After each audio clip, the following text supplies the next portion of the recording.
아닙니다. 우리가 성경을 읽다 보면 이해 안 되는 부분들이 참 많습니다. 우리의 인생사와 멀어도 너무 멀리 동떨어져 있는 것 같은 느낌이 들 때가 있습니다. 우리가 마태복음 18장 21절로 22절 보면 그때 베드로가 나와 이르되 주여 형제가 내게 죄를 범하면 몇 번을 용서하여 주리까? 7번까지 하여 주리까? 이렇게 이야기합니다. 우리 인생은 용서라고 하는 부분이 한계가 있다는 것이죠. 근데 우리 주님께서 뭐라고 말씀합니까? 22절에 보면 예수께서 이르시되 내게 이르노니 7번뿐 아니라 7번씩을 70번까지라도 할지니라. 70번에 7번씩이라도 용서해라. 무한대로 끝까지 이왕이 용서하는 것 끝까지 용서하라라고 말씀합니다. 즉 이 말은 무슨 말이냐면 우리가 성경을 보면은 도저히 감사할 수 없는 환경에서 감사한다는 것이 결코 쉬운 일은 아니죠. 믿음 있다고 하는 사람도 감사 앞에서 작은 것 앞에서 감사한다는 것이 결코 쉬운 일이 아닙니다. 여러분 수술 끝나고 나면 애타게 기다리는 것이 있죠. 수술 끝나고 나면 애타게 기다리는 것이 있습니다. 뭐죠? 방귀죠. 우리가 평소에는 아마 부부 생활 속에서 방귀 낀다고 핀잔을 받기도 하고 주기도 하고 냄새 난다라고 하고 떠들기도 합니다. 그런데 수술을 끝나고 나면 애타게 기다리는 것이 방귀예요. 그래서 항상 계속 와서 뭐라고 간호사들이 끊임없이 점검하면서 하는 말이 뭐라고 합니까? 방귀 나왔어요? 아직이요? 아 그래요? 또 그 다음에 와서 방귀 나왔어요? 아니요? 그러면 방귀 사사로운 것 같지만은 정말 귀하죠. 그러니까 우리의 삶에서 왜 그렇습니다. 때로는 이것이 불편해 보이는 것 같이 또 별거 아닌 것처럼 보이는 것들이 우리의 인생의 삶에서 가장 중요한 것들이 될 때가 있다는 것입니다. 여러분 감사가 그렇습니다. 우리의 삶에 감사라고 하는 부분은 어떤 큰 것을 주어졌을 때만 감사가 아니라 작은 것 앞에서도 감사할 수 있는 것, 이것이 우리 그리스도인의 삶인 줄 믿습니다. 그래서 데살로니가전서 아신 것처럼 5장 16절로 18절에 보면 항상 기뻐하라, 쉬지 말고 기도하라, 범사에 감사하라, 이는 그리스도 예수 안에서 너희를 향하신 하나님의 뜻이니라, 이렇게 말씀합니다. 즉 어떤 상황에서도 감사하는 말씀이 여러분 이해되십니까? 말처럼 쉽지 않아요. 그죠? 우리가 이 땅에 살아가면서 작은 것 앞에서 감사한다는 것은 또 그 정말 고난 속에 역경 속에서 내가 하나님께 감사한다는 것은 이게 쉽지 않습니다. 우리가 주실 때냐 감사하죠. 막 하나님께서 내게 쏟아 부어 주실 때는 정말 감사가 넘치죠. 또 사람들 앞에 다니면서 내가 이렇게 하나님 앞에서 복 받았다고 떠들 수 있죠. 그런데 반면에 내가 지금 고난 속에 있을 때에 하나님께서 나를 지금 이제 광야길을 지나가게 하고 계십니다라고 사람들 앞에 간증하며 그 하나님을 찬양합니다라고 말하는 사람은 있을까요, 없을까요? 여러분 그런 상황에서는 여러분 어떻게 반응하시겠습니까? 참 이게 쉽지 않아요. 이스라엘의 밤하늘은요 굉장히 아름답습니다. 왜냐하면 사막 지역이기 때문에 구름 한 점 없습니다. 그 밤하늘에 이스라엘 광야에 나가서 하늘을 보면 수많은 별들이 떠 있습니다. 금방 손이라도 내밀면 손에 잡힐 것처럼 그렇게 밤하늘이 아름답습니다. 하나님은 그 밤에 아브라함에게 찾아오시죠. 근데 아브라함은 하나님을 만날 때마다 늘 감격했고 기대가 있었습니다. 왜냐하면 하나님을 만날 때마다 좋은 일이 있었으니까요. 그런데 우리 인생의 삶에서 한 가지 희망이 우리는 하나님 만나기를 갈망합니다. 그죠? 우리는 늘 하나님 만나기를 사모하고 고대하고 또 그 하나님이 내 인생의 삶 속에 오셔서 나의 모든 어려운 환경들의 문제를 해결해 주시기를 우리는 날마다 고대하고 사모합니다. 그래서 대부분 기도하는 우리의 모습을 들어보면 전부 그렇게 해달라고 몸부림치며 기도하고 있는 것을 보게 되죠. 자, 그런데 한결같이 우리가 아신 것처럼 때로는 하나님은 늘 나에게 필요한 것, 좋은 것을 주셔야 되고, 하나님 내가 원하는 대로 다 채워주셔야 되고, 하나님은 내가 구하는 대로 다 응답해 주셔야 되고, 하나님은 내가 바라는 대로 모든 것을 성취시켜 줘야 되고, 하나님은 내가 원하는 내 자식들이 다 성공해야 되고, 하나님은 내 삶에 하는 것마다 대박쳐야 되고, 왜 아멘 한 번도 안 하세요? 아, 솔직히 우리 그렇게 살고 있잖아요. 그죠? 아브람도 그랬다는 말이죠. 실제적으로 아브람도 하나님을 만날 때마다 놀라운 은혜 역사가, 축복의 역사가 있었으니까요. 그런데 그날 밤에 하나님은 아브람을 불러내서 하나님께서 말씀합니다. 하늘의 별을 봐라. 땅에 있는 모든 이 모래를 봐라. 내가 아브람아 너에게 이런 자식을 주겠다라고 말씀하면서 기대하면서 하늘을 바라보고 있거든요. 근데 그날은 다르게 하나님께서 찾아오셔서 말씀하신 것이 뭐냐면 내일 아침 일찍 너의 아들을 데리고 모리아산에 나가서 번제로 드려라. 이렇게 말씀하시는 거예요. 여기서 아침 이삭을 데리고 모리아산에 가서 번제로 드려라. 그러면 여기 번제가 무엇입니까? 아시겠지만 레위기서 1장에 보면 제사 예법 중에서 여러 가지 4대 제사가 있는데 그 중에 첫 번째가 번제인데요. 이 번제라고 하는 것은 짐승을 각을 뜬다라고 성경이 이야기해요. 즉 쉽게 얘기해서 토막친다 그 말입니다. 그러니까 머리 자르고 이 내 살이 다 잘라내고 그 다음에 배를 갈라서 그 껍질을 다 벗기고 배를 갈라서 내장은 내장대로 해서 따로 갖다가 모아서 불태우고 나머지 그 통째로 해서 그 하나님 앞에 올려드리는 겁니다. 네 자식을 그렇게 하라는 것입니다. 하나밖에 없는 자식이에요. 아니 둘 있고 셋이 있다면은 가능할 수도 있겠죠. 왜? 하나의 기대가 있고 희망이 있고 소망이 있으니까 가능할 수 있지 않겠어요? 근데 마지막 하나님께서는 그 하나의 아들을 바치라는 것입니다. 자, 그런데요. 우리가 한 가지 여기서 보셔야 할 거 있습니다. 22장 1절에 보니까 그 일 후에 이렇게 이야기합니다. 그 일 후에. 도대체 이 일이 있기 전에 하나님 무슨 일을 행하셨는가를 우리가 좀 보셔야 돼요. 여기 보니까 아시는 것처럼 21장 전반부에서는 자기의 아들이었던 이스마엘을 내쫓으라고 이야기하는 겁니다. 여기서 쫓으라는 말은 완전히 결별시켰다는 이야기입니다. 그 아들의 자리에서 이미 제명시켰다는 이야기입니다. 요즘으로 말하면 여러분 아시는 것처럼 이 이스마엘을 내보냈다는 것은 이미 자식의 연을 다 끊었다는 이야기입니다. 이젠 자식이 아니라는 이야기입니다. 그런 상황에서 그 일 후에 그러면 그가 믿었던 아들은 누구예요? 이삭이라는 이 아들 하나를 그러면 아시는 것처럼 이 아들이 하나 있기 때문에 그건 가능했어요. 가능했단 말이죠. 그런데 이제 그 일 후에 그 아들을 제거시켜 내보내고 자식의 연을 다 끊어버리고 이제 내쫓이고 난 다음에 한 가닥 희망을 가지고 있는데 그 희망을 꺾어버리신 분이 하나님이셨어요. 이 일 후에 그 다음에 그 후반부의 22절부터 그 후 또 일 후가 나옵니다. 자, 아비멜렉과 언약 후에입니다. 이 말은 아비멜렉이 아브람을 바라보니까 하나님께서 그를 축복하시더라는 것입니다. 가만히 보니까 그의 들은 이야기하는 거 보니까 그의 아내 90세 아들 낳고 자기가 100세 얻은 아들인데 아브람이 하는 것마다 하나님께서 복을 주시는 이야기입니다. 자기는 잘 모르는데 아비멜렉이 바라보니까 자기에게 아브람에게 하나님이 복 주시기로 작정하고 하는 일마다 복을 주니까 장차 이거 커지기 전에 서로가 화친을 맺어놓으면 거기서 둘만이 끝난 것이 아니라 자손 대대로 계속 이 화친이 이어간단 말이죠. 그러면 아시는 것처럼 그걸 보고 지금 아비멜렉과 군대장관 비골이 와가지고 뭐라고 얘기하면 우리 화친 맺자. 그리고 영원히 우리 함께 가자. 이야기하고 있는 겁니다.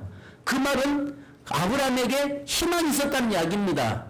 희망 없는 인생에게 누가 와서 화친을 맺으려고 하겠어요? 그죠?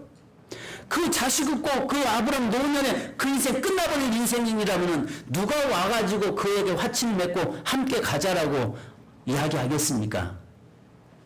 그런데 그 일 후에 하나님이 이삭을 바치라라고 이야기합니다. 이 말을 다르게 말하면 여기에 아비멜렉이 그걸 알면 어떻게 되겠어요? 이삭을 바쳤다고 하는 것을 이미 하나님께 드려서 그가 아브라함은 홀로 노년에 홀로 쓸쓸하게 죽는 인생이 되었다고 하면 어떡하겠어요? 그래서 이 성경에서 그 일 후에라고 이렇게 강조하고 있습니다. 여러분이 성경을 읽다 보면은 때로는 여기 보면 그때에 그 일 후에 이런 일들이 하는 강조점을 하나 찍고 있는 거 있어요.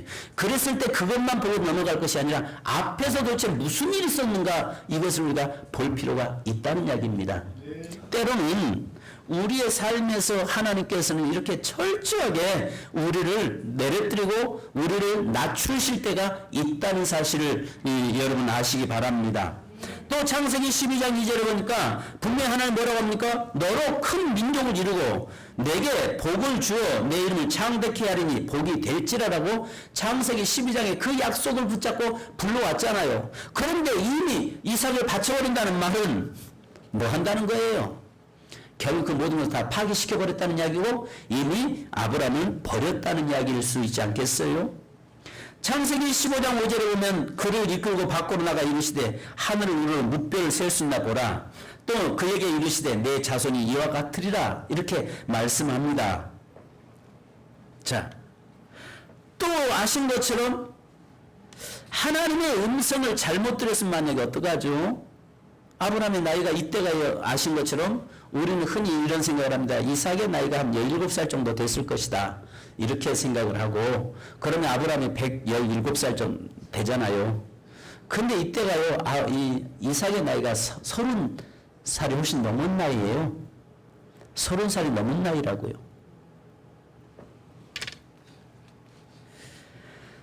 만약에 그렇다면 아브라함의 나이가 130이 넘은 나이에 만약에 아브라함이 치맥을 일 수 있잖아요. 하나님의 음성 잘못 들을 수 있잖아요. 우리가 어떤 때는 때로는 기도하다 보면 사단의 음성을 하나님의 음성으로 착각할 때도 있고 또 때로는 그 음성을 놓쳐버릴 때도 있잖아요. 그런데 아브라함이 그 하나님의 음성을 잘못 들었으면 어떡할까요? 들을 수 없습니다. 우리 같으면 이걸 생각해보세요. 하나님이 드리라고 한다면 작은 것도 하나 우리가 하나님 앞에 헌신 못하고 희생 못하는데 자식 바치라면 바치겠어요? 그렇다고 해서 하나님 나는 못해도 목사님은 들 줄 믿습니다. 할 수는 없는 거잖아요. 그죠? 나는 못해도 아무개는 여러분 하셔야 됩니다. 그렇다고 내가 강단에서 여러분 나는 못해도 여러분 하셔야 됩니다. 이렇게 말할 수 있나요? 못하죠. 그러니까 도저히 이건 불가능한 일을 지금 이제 하나님은 하기를 원하신다는 것이죠. 때로는 우리의 삶에서요 도저히 불가능해 보이는 것처럼 보이는 그것을 하나님은 요구하실 때가 있다는 사실이에요. 도저히 내 힘으로 해결할 수 없는 부분들을 그것을 하나님이 때로는 나에게 요구하시고 요청하실 때가 있다는 사실입니다. 그런데 그 앞에서 감사한다는 게 쉽지 않아요. 어렵습니다. 아브라함에게 있어서 여기에 제일 큰 문제는 무엇입니까? 여기 보니까 아들 독자 이삭을 모리아산의 번제로 드리라는 것입니다. 여러분 생각해 보십시오. 3일간 거리입니다. 동네 앞에 있는 앞산이나 뒤에 있는 뒷산에다 바치라는 것도 아니에요. 3일간 가라고 하는 것은 하나님 잔인해도요 정말 잔인하신 분이세요.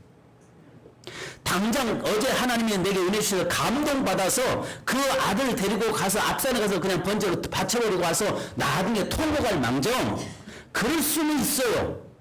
그러지 않겠어요? 만약에 지금 어떤 감정에 휩싸여가지고 분위기에 휩싸여서 끌고 가가지고 앞산이나 뒷산에다가 바치고 나서 이거 아니었냐고 통곡하면서 보낼 수도 있어요. 근데 하나님은 사흘길이라는 말이에요. 사흘길을 가라는 거예요. 이때 아브라함이 가면서 얼마나 많은 고뇌하고 갈등하는지 이게 하나님의 뜻인지 아닌지 정말 내가 앞으로 가야 할지 말아야 할지 정말 이것이 하나님의 뜻이라고 한다면 내가 이런 하나님을 믿어야 할지 말아야 할지 내가 만약에 이렇게 갔다가 바치고 이 아들 바치고 돌아오면은 내 아내 사라가 뭐라고 하겠어요? 잘했군 잘했어 이게 이러지는 않을 거란 이야기죠. 분명히 다 쥐어 뜯어서 결국은 하나님이 너에게만 줬냐 나에게 주셨지 네가 배 아파서 났냐 내가 배 아파 났지 그러지 않겠어요? 의문 없이 하고 있는 그 모습을 그것을 남편이라고 믿고 살 수 있겠어요? 그동안도 계속 속고 살았는데 그동안도 계속 속고 살았잖아요. 살만하면 하나님이 가라한다고 해서 그 갈대아 우르에서 하란을 가고 하란에서 살만하니까 또 하나님은 또 가라고 한다고 해서 가나안 땅으로 오는데 사라는 거기에 아브라함의 어떤 결정 속에 따라가면서 가고 있는데 또 이제 좀 가서 정착할 만한 게 흉년 들어가지고 갔는데 자기를 누이라고 속여가지고 돈 버는 심지어는 자기를 바로의 아내 만들어가지고 자기는 거기서 돈 챙기는 바로 그런 인생을 어떻게 따라갈 수 있겠냐 그 말이 믿을 수 없다는 이야기일 수 있겠죠. 아신 것처럼 또 그가 어떻게 이삭을 바칠 수 있어요? 바칠 수 없습니다. 근데 우리는 흔히 뒤에 결론이 있으니까 바쳤지. 그러면 한번 이 결론이 없다고 생각하고 아브라함의 입장에서 이게 가능하게 했겠냐고요. 여러분 같으면 가능하시겠어요? 아브라함이니까 그게 가능한 겁니까? 아브라함이나 우리나 다를 바는 뭐가 있어요? 성경에 보면 엘리야도 하늘에 불을 끌어내는데 그도 야고보서 보면 우리가 성전이 똑같은 사람이라고 말씀하는데 누구는 그렇게 하는데 누구는 못하느냐? 말이 안 되잖아요. 그럼 믿음이 좋았어요? 아니에요. 나하고 똑같은 생각을 하고 살고 있어요. 4,000년 전의 사람이나 2,000년 전 사람이나 지금 살고 있는 현대 사람들의 생각은 하나님이 창조했기 때문에 모든 생각은 동일하고 같은 겁니다. 만약에 우리가 창조물이 하나님이 창조하고 다른 존재가 우리를 창조했다면 생각이나 개념 자체가 다 다르겠죠. 그런데 하나님께서 2,000년 전, 4,000년 전 인류를 똑같이 동일하게 창조하셨기 때문에 모든 생각 자체가 같다니까요. 예외일 수 없어요. 세월이 지난다고 우리의 생각이 변할 수 있어요? 세월이 지난다고 내 생각, 사고가 바꿔질 수 있어요? 그러지는 않습니다. 왜냐하면 이것은 하나님께서 아브라함이나 우리나 똑같은 존재라는 것입니다. 아브라함도 우리와 똑같이 못해, 안 돼, 할 수 없어라고 이야기하고 있는 겁니다. 사흘 동안 가는 동안에 가면서 수없이 하나님의 뜻이 돌이키기를 원했고 가면서 얼마나 기도했겠어요. 하나님 좀 제발 좀 바꿔주십시오. 하나님이 이거 꼭 가는 것이 정말 이게 옳은 일입니까? 하나님 내가 거기에 나가는 것이 정말 합당한 일입니까? 그러면서 어떤 생각도 했겠어요. 집에 돌아가가지고 우리 가정 재산 다 챙겨가지고 하란 땅으로 아니 저 메소포타미아로 그냥 돌아가자라고 가족들 설득시켜 종들 데리고 그렇게 가고 싶은 마음이 왜 안 들었겠어요?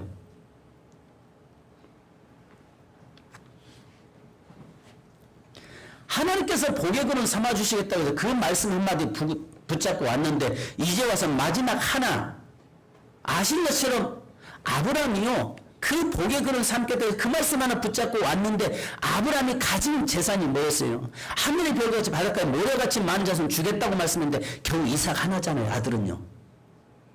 그가 묻힌 땅은 막벨라 굴 하나 작은 거 하나에 불과하잖아요. 그 사람이 어떻게 복의 근원이라고 말할 수 있고 복받은 사람이라고 말할 수 있겠습니까? 그런데 하나님이 그에게 명령할 때 그것을 본문에 보니까 시험이라고 말씀해요. 시험하셨다라고 이야기해요. 그러면 아브라함에게만 시험이 아니라 오늘 우리가 저와 여러분이 가지고 있는 시험은 늘 제일 큰 시험이라는 사실을 아시기 바랍니다. 내 힘으로는 감당할 수 없는 시험이라 그 말이에요. 그러면 시험에는 두 가지가 있잖아요. 아시는 것처럼 템테이션이 있고 테스트가 있잖아요. 하나님이 사단이 갖다 주는 유혹이 있고 미혹이 있고 하나님이 주시는 테스트가 있잖아요. 그런데 아시는 것처럼 지금 여기 아브라함에게 부여된 시험은 하나님이 테스트를 하고 있는 겁니다. 그런데 우리가 당하고 있는 시험은요 너무 힘들고 어렵다는 것입니다. 내가 겪고 있는 그 시험과 내가 겪고 있는 내가 하나님이 부여한 시험은요 정말 내 인생이 끝장난 것처럼 느껴질 때가 온다는 것이죠. 그럼에도 불구하고 아브라함은 감사함으로 그 독자 아들 이삭을 데리고 사흘 길을 갑니다. 이게 믿음이에요. 이게 감사하는 사람은요 그 환경 속에서도요 원망불평하지 않냐고 오히려 감사함으로 하나님의 뜻을 바라보면서 나가는 사람입니다. 할렐루야.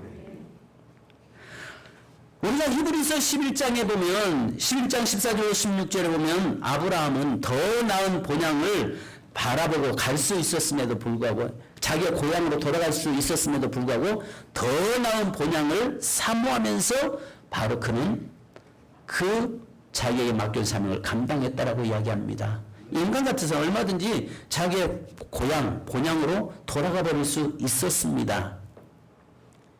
그런데 아브라함의 모습에서는 그러나 거기 땅에서 자기의 고향이 아니라 영원한 하나님의 나라를 바라보고 그는 감사함으로 살아난 아들 독자를 데리고 지금 모리아산을 향해서 가는 것입니다.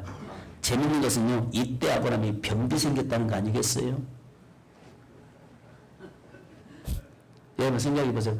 3일간 가면서 얼마나, 무식한 말로 좀 고급 용어를 쓰겠습니다. 똥줄 탔겠습니까? 고급 용어 썼습니다. 사흘길 가는 동안에 여러분 생각해 보세요. 얼마나 고민하고 갈등하고 가면서 하나님의 돌이키기를 바라고 아니기를 바라고 잘못 들었기를 바라고 하나님께서 야 아니다 빨리 돌아가라 이제 됐다 너의 시험 이제 여기서 끝이라고 해주기를 얼마나 바라면서 또 한편으로는 자식 데리고 가족 데리고 그 본토 자기의 고향으로 돌아가고 싶은 그 마음이 왜 없었겠어요? 사단을 옆에서 뭐라고 속삭였겠어요? 야 봐라 네가 그 다 버리고 온 결과가 이거다. 결과가 이거지 않냐. 그래도 그 하나님 어떻게 믿고 따라갈 수 있겠느냐 이렇게 이야기하지 않겠어요? 그럼에도 그는 아브라함은 오직 감사함으로 오직 이것은 하나님께서 나에게 주신 자도 여호와시오 취하신 자도 여호와시라는 사실을 알기에 그는 기쁨으로 감사함으로 모리아산으로 나아갑니다. 할렐루야. 감사하는 사람은요, 감사가 있는 사람은요, 어떤 환경에서도요 정말 하나님 앞에서 나가는데 늘 하나님이 원하시는 그 장소까지 나가는 자가 되는 것입니다. 우리는요 어떤 장소를 정했을 때 너 여기 오면 내가 복 줄게, 너 이거 하면 내가 너에게 복 줄게, 내 삶 네가 여기 이렇게 감당하면 내가 너의 삶이 형통케 할게라고 하니까 우리는 아멘하고 갑니다.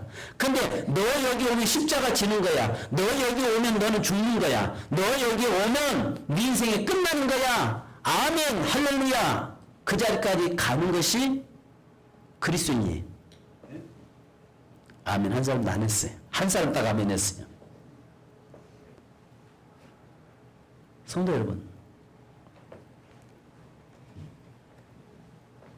아브라함은 감사할 수밖에 없었던 이유가 있어요. 지난 30년 이상의 살면서 하나님께서 자기에게 주신 선물로 알았기 때문에 그 선물 그동안 누림에 감사한 거예요. 이제까지 내 삶에서 누릴 수 있게 하심에 감사는 저와 여러분 되기를 주님의 이름으로 축복합니다. 우리가요 이제까지 실컷 누렸어요. 근데 내가 갑자기 건강이 떠나갔어요. 에이씨 우씨 왜 내게 이렇게 건강을 뺏어가? 그동안 내게 많은 물질을 주셨어요. 물질은 누렸어요. 좋은 환경에 살았어요. 근데 어느 날 갑자기 사업에 어려워서 당했어요. 우씨 왜 내게 이렇게 어려움 주셔? 그러면서 하나님 감사합니다. 감사함을 올리는 사람은 많지 않습니다. 적습니다. 그죠? 근데 아브라함이 돌이켜보면서 지난 30년 동안 하나님께서 내게 귀한 아들 주셨고 그 귀한 아들이 성장해가는 그 모습 보면서 그 안에서 살아온 걸 너무 감사했던 것입니다. 이제 그 하나님께 드리러 가는 거예요. 드리러 가는 거예요. 우리의 삶에서 여러분 그렇습니다. 그동안 내게 누리게 하신 하나님이 우리의 욕심은요 더 누리기를 원해요. 그러나 내게 그동안 누려옴에도 감사할 수 있어야 됩니다. 할렐루야. 누려옴에 감사한 사람은 더 그의 인생의 삶에 더 감사가 넘치도록 해주시는 하나님이신 줄로 믿습니다. 그런데 우리는 누려온 것은 기억 안 나고 현재 어려운 것만 기억나니까 원망하고 불평하고 있는 것입니다. 어떤 늙은 랍비에게 늦게 얻은 아들이 있었습니다. 이 아들이 얼마나 귀한지 이 아들을 볼 때마다 삶의 의미를 느끼면서 살고 있었습니다. 그런데 어느 날 이 랍비가 다른 도시에 토라를 가르치러 갔습니다. 한 달간 가르치러 간 사이에 그만 이 아들이 죽어버린 겁니다.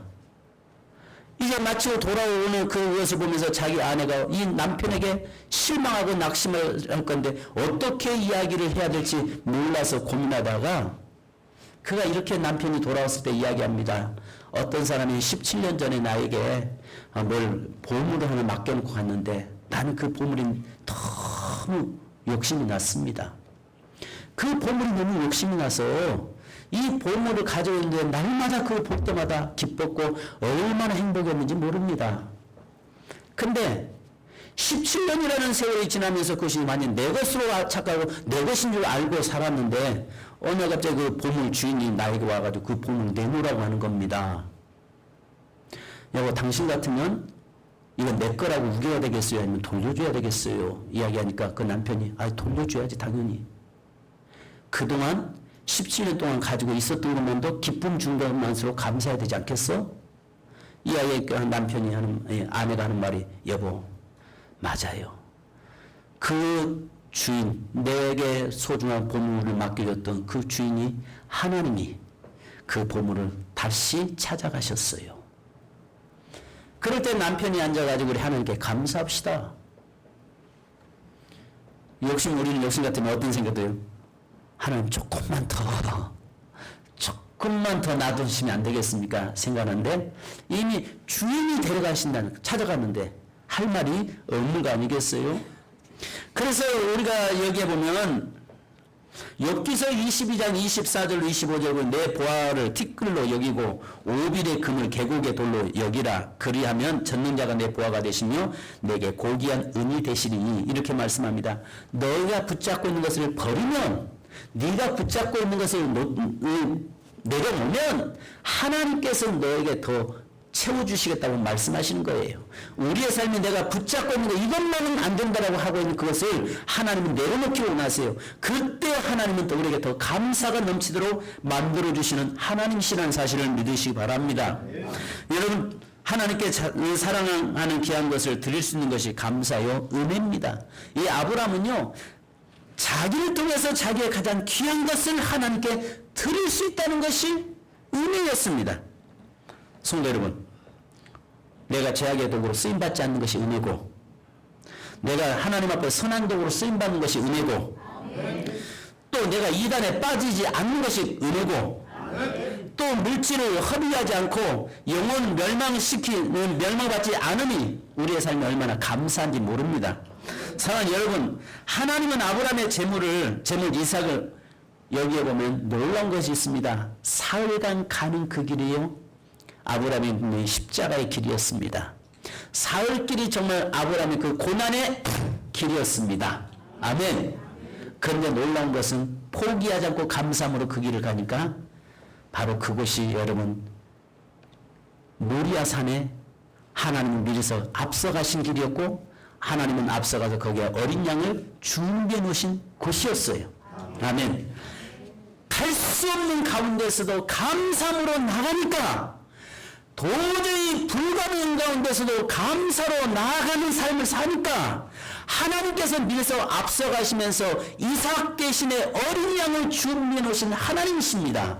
우리의 삶도 마찬가지입니다. 도저히 감사할 수 없는 환경에서도 감사하는 자에게는 하나님이 어린 양을 준비해 놓으신다는 사실입니다. 여기에 3일길은요 예수님의 십자가에 죽으시고 부활하신 3일입니다. 모리아산이 십자가의 길입니다. 예수님께서 십자가에 못 박히신 갈보리 언덕입니다. 그래서 지금 아시는 것처럼 이 모리아산은 지금 그 예루살렘 성전 그 자리, 솔로몬의 번제를 제물 드렸던 그 자리, 바로 그곳이 여러분 이 예수님이 십자가에 달려 돌아가신 골고다 언덕이라고 이야기하기도 합니다. 그런데 아신 것처럼 그곳에서 올라가서 드려졌을 때에 거기서 그는 죽음을 떠나서 부활을 맛보게 되는 것입니다. 올라가는 순간에 아브라함은 이미 그 인생이 다 끝났다고 생각했습니다. 죽은 겁니다. 희망도 끝났습니다. 아들도 끝났습니다. 자기의 모든 대여, 소망 모든 다 끝나버린 겁니다. 그런데 감사함으로 그 자리에 나가서 올라가니까 하나님께서 그에게 다시 부활의 기쁨을 허락하신 겁니다. 우리의 삶이 그렇습니다. 내가 십자가 감사함으로 치면 하나님은 부활의 아침을 우리에게 주시고 부활의 영광을 우리에게 안겨주시는 하나님이십니다. 할렐루야. 내가 십자가를 지는 그 사흘길, 내가 걸어가는 그 고난의 그 길을 포기치 않냐고 감사함으로 나가면 하나님께서 우리의 인생의 삶에 어린 양을 준비해 놓으신 예수 그리스도의 부활의 자리에 참여케 하실 뿐만 아니라 그 부활의 영광이 나의 영광이 되도록 만들어주시는 하나님이십니다. 오늘 저와 여러분의 삶이 중요한 것은 이 땅에서 정말 힘들고 어려워도 감사를 놓치지 않고 감사함으로 하나님 앞에 나가서 나의 가장 귀한 것을 하나님 앞에 올려드렸을 때 하나님께서는 그곳에서 그 환경이 고난이 변해서 영광이 되게 하시고 정말 환난이 변해서 축복이 되게 하시는 하나님이십니다. 할렐루야. 오늘 우리의 삶이 여러분 그렇다면 내게 귀한 거 아는 거 하나도 없어요? 어떤 사람은 몸이 귀해요. 어떤 사람은 건강이 귀해요. 어떤 사람은 시간이 귀해요. 어떤 사람은 물질이 귀해요. 어떤 사람은 자식이 귀해요. 나름대로 다 자기가 생각하는 것이 귀한 겁니다. 그런데 여기 아브라함에게는 가장 귀한 것이 자기의 생명이나 다를 바 없는 것이 독자 이삭이었잖아요. 그 이삭과 함께 감사함으로 모리아 산에 올라가니까 하나님께서 그곳에서 영광의 어린 양을 준비해 놓으신 것처럼 내 삶에서 가장 귀한 것을 하나님 앞에 감사함으로 올려드릴 때에 하나님은 나를 위해서 예수 그리스도를 주시고 그리스도 안에서 영광의 자리에 참여케 하신 줄 믿습니다. 그래서 여러분 이제 말씀만 두 구절 여러분의 말씀 읽고 마치려고 합니다. 갈라디아서 2장 20절 우리 너무 잘 아는 말씀이잖아요. 내가 그리스도와 함께 십자가에 못 박혔나니 그러지 이제는 내가 사는 것이 아니오 오직 내 안에 그리스도께서 사신 것이라. 아브라함이 올라가는 건 십자가에 죽는 거였어요. 그러나 그가 삶 속에 하나님은 그의 고난의 길을 올라갔을지라도 감사함으로 바꾸신 하나님이었어요. 오늘 내가 가는 그 길이 내가 주님을 따르고 주님의 십자가 믿고 가는 길이 고난의 길은 같지만 감사함으로 가면 하나님은 내게 영광으로 내게 찾아오셔서 영광으로 어린 양을 준비해 놓으신 하나님이심을 믿으시기 바랍니다. 시편 우리 50편 23절 우리 같이 한번 읽으십시다. 자, 시편 50편 23절.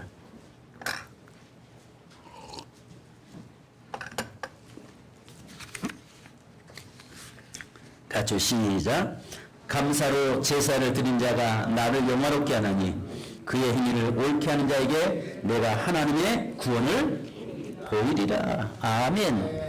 감사로 하나님 앞에 나가고 감사로 하나님의 제사를 드린 자는 영화롭게 한다는 거예요. 다음 주가 여러분 추수감사주일이에요.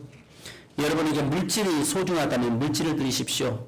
여러분 시간이 소중하다면 시간을 하나님께 드리십시오. 여러분 몸이 소중하다면 몸을 하나님께 드리십시오. 그 속에서 하나님은 앞서가시고 어린 양을 준비해 놓으신 하나님이십니다. 우리 찬송 한장 하시고 함께 기도하십시다. 감사의 감사를 제 컬러링에 제가 전화를 받는 전화에 항상 이 찬송을 제가 이 곡을 이 벨로 정해놨습니다. 저는 항상 늘 감사의 감사를 할 수 있기를 바라는 마음으로 올려놨습니다.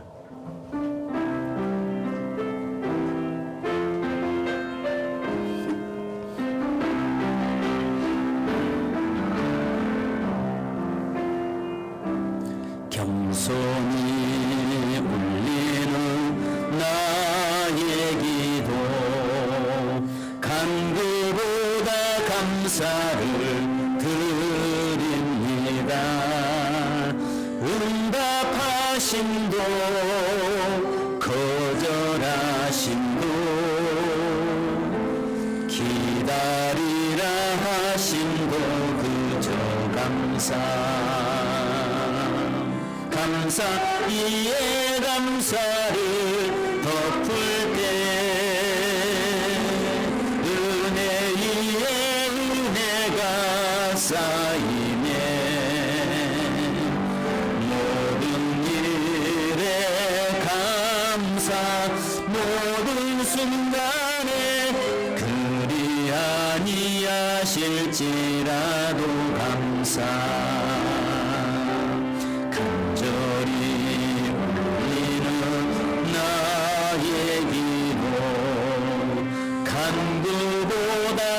감사를 드립니다.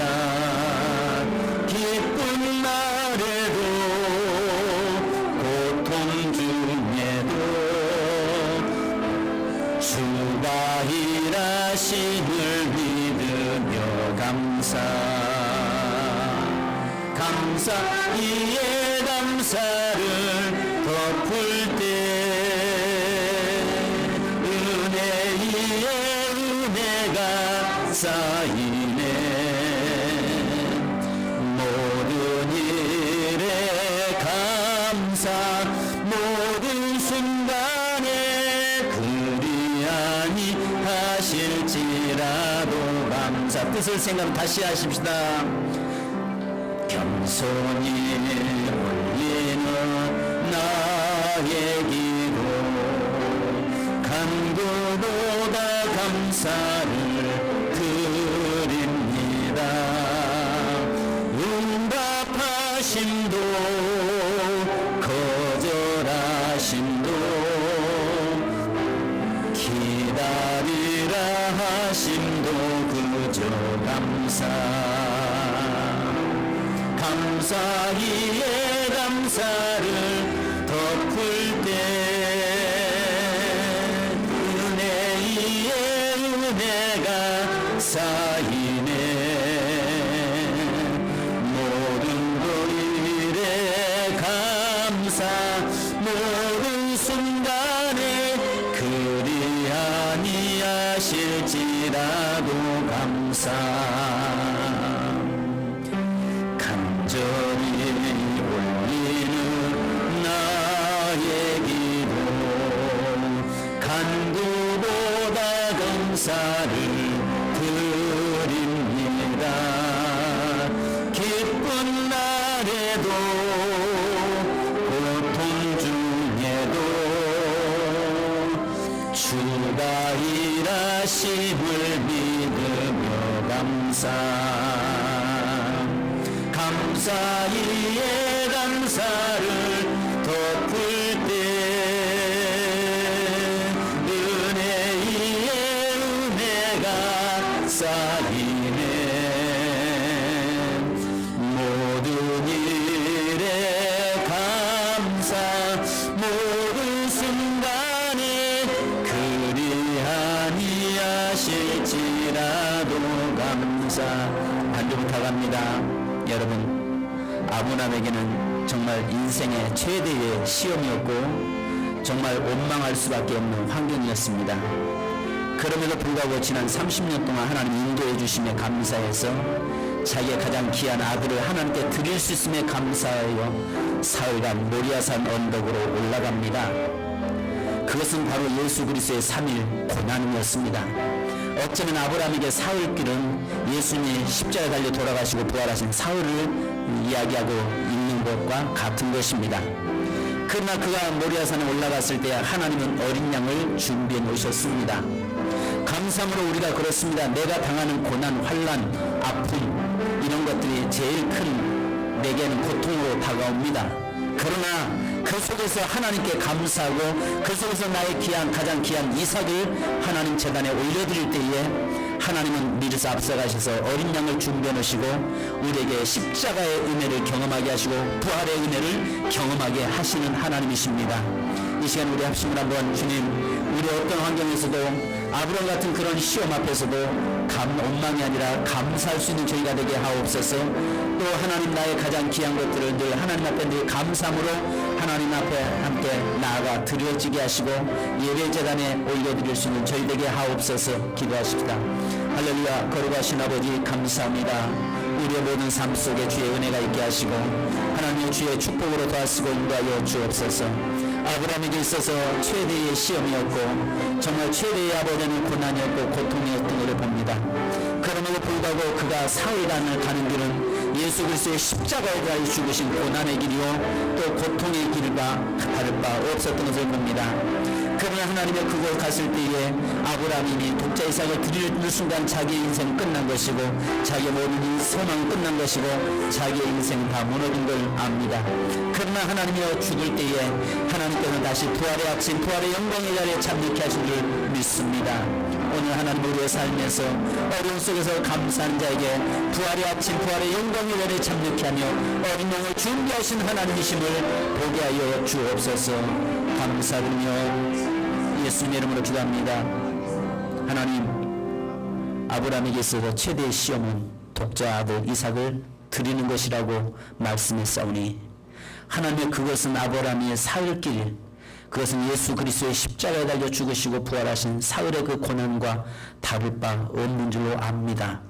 그러나 아브라함이 그 사흘을 지나서 모리아산에 올라갔을 때 부활의 영광을 경험하고 예비하신 어린 양을 준비하신 그 하나님을 보았던 것처럼 우리의 삶에서 어떤 환경이든지 감사할 수 없는 가운데서도 진정으로 가장 나의 귀한 것으로 감사의 제단을 올려드릴 때에 하나님께서 우리에게 앞서가시며 어린 양을 준비해 주시며 부활의 영광을 보게 하신 줄 믿습니다. 아멘. 주님, 우리 사랑하는 모든 성도들의 삶에 하나님 감사할 수 없는 가운데서도 감사하는 자 되게 하시고 하나님 정말 나의 가장 힘들고 어려운 결단 앞에서도 감사함으로 결단하고 하나님 앞에 나아가는 저희 되게 하옵소서.